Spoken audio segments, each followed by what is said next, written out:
നമ്മളൊക്കെ മരിച്ചു കഴിഞ്ഞാൽ നമ്മെ മറവ് ചെയ്യുന്ന ഇടത്തെ കുറിക്കാൻ വിശുദ്ധ ഖുർആൻ രണ്ട് പദങ്ങൾ പ്രയോഗിച്ചിട്ടുണ്ട്.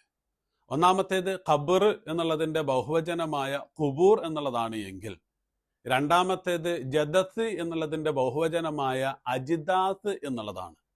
ഇവ രണ്ടും തീർത്തും ഭിന്നമാണ് എന്നുള്ളതാണ് വിശുദ്ധ ഖുർആൻ വ്യാഖ്യാതാക്കളൊക്കെയും പഠിപ്പിക്കുന്നത്. നമ്മൾ മരിച്ച് ഈ ലോകത്ത് നിന്ന് നമ്മുടെ നിശ്ചലമായ മൃതദേഹം ഒരിടത്ത് സൂക്ഷിച്ചു വെക്കുന്ന സ്ഥലം, അതാണ് ഖബർ അല്ലെങ്കിൽ ഖുബൂർ എന്ന പേരിൽ അറിയപ്പെടുന്നത്. ആ പ്രയോഗത്തിന്റെ അടിസ്ഥാനം എന്ന് പറയുന്നത് നിശ്ചലമായി ഇരിക്കുക എന്നുള്ളതാണ്. അപ്പോൾ ഇത് നമ്മുടെ മരണത്തിന്റെ ശേഷമുള്ള തുടക്കമാണ് ഖബർ എന്ന് പറയുന്നത്. എന്നാൽ ആ ഖബർ ജീവിതത്തിന്റെ ഒടുക്കമാണ് അജിദാത്ത് എന്ന് പറയുന്നത്. ജദസത്ത് എന്ന പദത്തിന് ഭാഷയിൽ രണ്ടർത്ഥമാണുള്ളത്. ഒന്നാമത്തേത് മാംസകഷ്ണം വായിലിട്ട് ചവച്ചരക്കുക എന്നുള്ളതാണ്.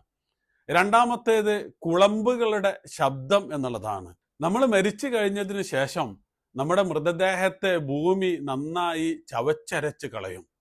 ആ ചവച്ചരക്കപ്പെട്ടതിന് ശേഷം അല്ലാഹു സുബ്ഹാനഹു വ തആല നമ്മെ വിളിക്കുന്ന പക്ഷം വനുഫിഖ ഫിസ്സൂരി ഫഇദാഹും മിനൽ അജ്ദാസി ഇലാ റബ്ബിഹിം യൻസിലൂൻ.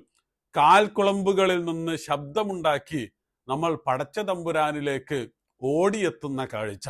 അപ്പൊ ആ ഒരു മാറ്റത്തെ, അഥവാ ഖബർ ജീവിതത്തിന്റെ അവസാനത്തിൽ നിന്ന് മഹ്ശറിലെ പുനരുത്ഥാനത്തിലേക്കുള്ള മാറ്റത്തെ, അതിനെ കുറിക്കുന്ന പ്രയോഗമാണ് അജിദാത്ത് എന്നുള്ളത്.